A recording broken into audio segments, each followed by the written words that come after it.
Listen. If you do not understand white supremacy, what it is, and how it works, everything else that you understand will only confuse you. Now, sometimes people say, well, you mean everything that I understand will confuse me if I don't understand racism? Yes, because racism is the dominant political and religious motivating force among the people of the planet in all 9 areas of activity: economics, education, entertainment, labor, law, politics, religion, sex, and war. That covers just about everything that any person, minute by minute, might be doing or engaged in any time of day or night, anywhere on the planet. But you see them walking down, picking up the sidewalk, acting like they can whip everybody. Sure, they can whip somebody who looks just like them, because that's permitted. Permitted by whom? The white supremacists. They don't care. Kill everybody in the neighborhood. So what? There's another black neighborhood gone. There's another one down the street, ready to go. What's the big deal? You better be careful about whose face you get into when you get carried away with what you can do to other black people. And what's pitiful about it is most of us know that. Very few of us don't know that. We know whose face to get into. And we know just about how much backing we have. Shame. Shame. Black person in handcuffs. All kinds of tattoos. All kinds of long record for being able to whip everybody since 9th grade. Standing there in handcuffs in an orange jumpsuit in his best hairdo saying, "Yes, Your Honor."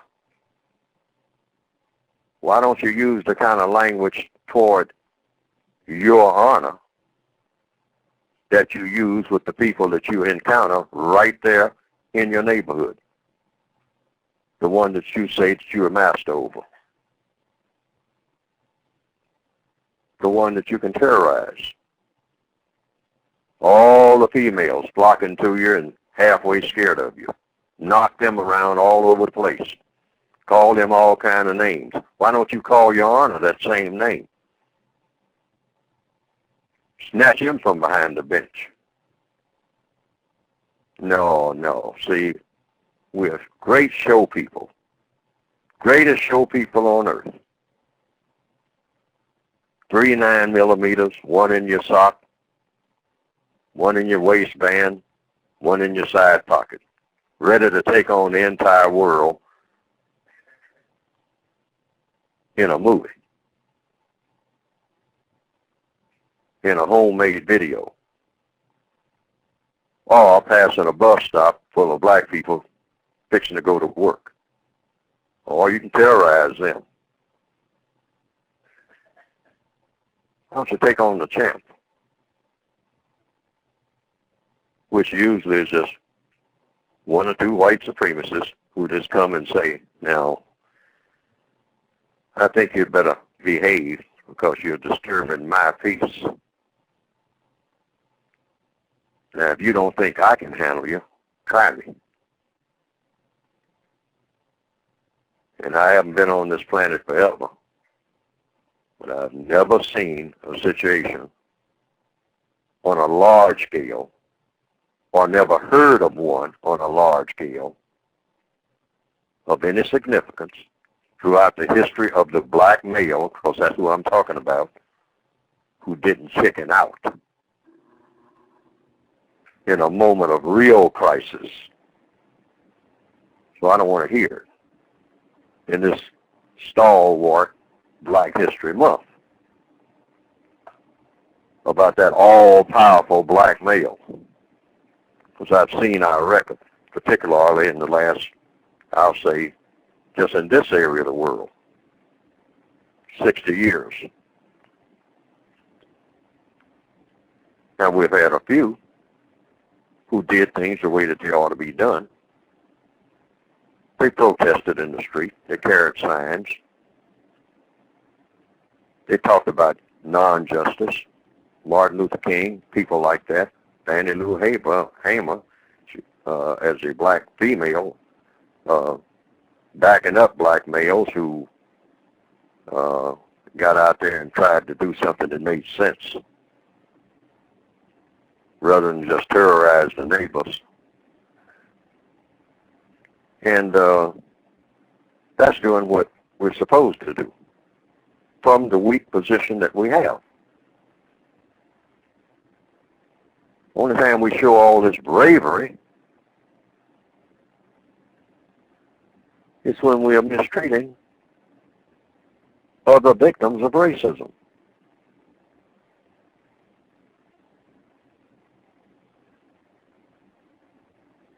For the most part, some exceptions. Nelson Mandela, exception. Martin Luther King, exception. Malcolm X, exception. A substantial list, but well-spaced. Well-spaced. All those black males in between, usually the ones who are doing hard time, if you look at what they are charged with, most of it is mistreating, whether they're guilty or not, but most of it is for mistreating other prisoners of war, the race war, people that look like themselves, can't stand themselves and want to kill everything that looks like them and laugh about it and call it an accomplishment. Now, I harp on this because this is one thing that should be real passe. As they say in the hip-hop culture, I think they call it whack. That's really whack. I think that's what they call it. Makes no sense at all and has been embraced in every generation. Didn't just start. As far back as I can remember. Black male carrying the Saturday night razor. I'm going to cut me somebody before the night's over. Oh, yeah. Who are you going to cut? Who are you going to cut, Jimmy? Who are you going to cut, Mac? Well, I'm going over to the dance hall. Who's in the dance hall, Mac? I'm going to cut me somebody who breaks bad over at the dance hall. Who is it that's going to break bad in the dance hall, Mac? Somebody that looks like me. Somebody I probably went to school with before I dropped out, and they dropped out. So we meet up 18 years later, and we slash each other to death in the alley. And that's supposed to be a big deal and the purpose for being on the planet. Now, there are millions of black people who think just like that, and they are not all just in this area of the world. They are south of here, in places like Brazil. They look forward to that kind of foolishness. It's an old black tradition while we're talking about black history. That's a huge part of black culture. It needs to stop, and it needs to stop as of tonight. We need to do some thinking and just say enough of that. Been there, done that. Forget it. No more gang tattoos. I mean, who are we fooling? Who can we really whip? A very limited number of people. And certainly nobody who is smarter and more powerful than we are, particularly somebody who is really an army. A system of white supremacy. You know anything about taking that on? No, nothing, zero. Better start tap dancing.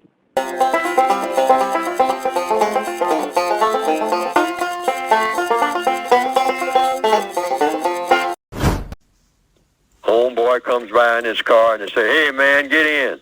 Let's go somewhere. Go somewhere and do what? Remember what I said earlier. All problems are solved through the process of questions and answers. So you ask that question. Go somewhere and do what? Well, we're just chilling, man. Okay, it's 6 of you all in a car. 4 of you got guns. You want me to get in the car to go somewhere and chill. Well, this, fellas, your buddies of mine, does not look like it may have a constructive result.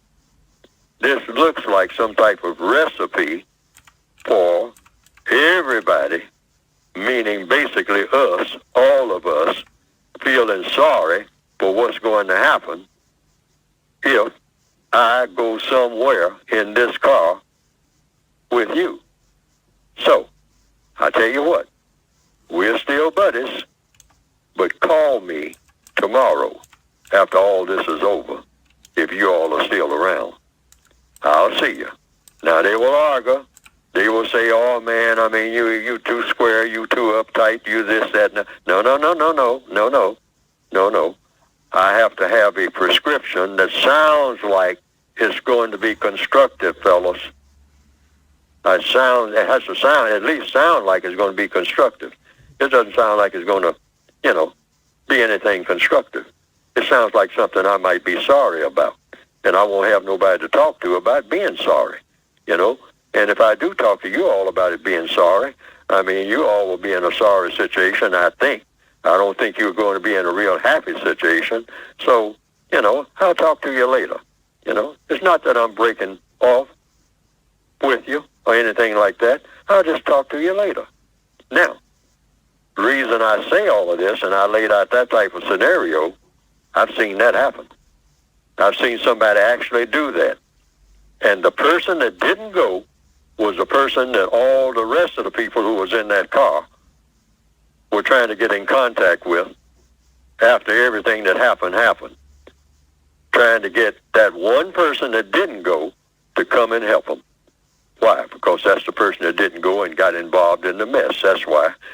See, it's one of the best things you can say when it looks like you're headed for trouble, or people that you're around are headed for trouble.